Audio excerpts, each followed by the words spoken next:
About Asia, this question is from Jenny Gelman, and it says, what makes the Asia Pacific markets unique? Does Asia Pacific have a most growth potential, and if so, why? Yeah, so I don't know where the hypothesis of Asia Pacific being unique comes off. Every market and every geography is a bit unique in its way. I can just repeat what I said a few minutes ago in terms of actually there are commonalities across the globe, but yes, there are lots of differences as well, because every region has their own particularities in terms of what industries are more accentuated. For example, in Australia, mining is a big thing. There is iron and gold and any sort of other metals you can think of that Australians are digging out and exporting to the rest of the world. In some other in another geography, services might be more important for a given economy. But after all, it really comes down to the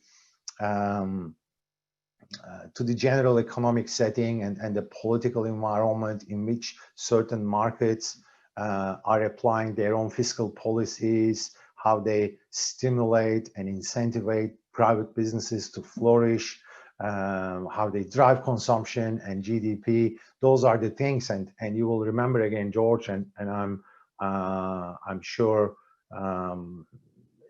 those days where we try to prioritize certain markets in terms of their potential, and because you have sort of 100+ markets in front of you, you cannot do everything at once. So you have to prioritize in a certain way, which then means that you have to apply certain criteria, saying, oh, based on these criteria, which is important to our business, what markets stand out? And that could be Asia Pacific, because it might be the highest growth potential.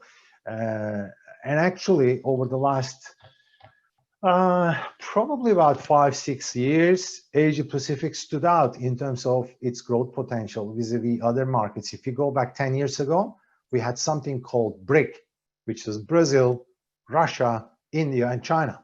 That was the thing. You had to be in the BRIC markets because that was the highest potential. But then things change. It's always an evolution.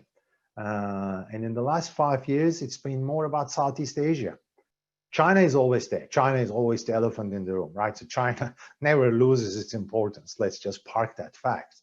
But Southeast Asia, markets like Indonesia, Philippines, Vietnam, because of their the increase in disposable income, better distribution of wealth, highly dynamic economies, and whether by coincidence or not, certain policies that have facilitated that positive dynamic, those markets have stood out as high potential for many industries.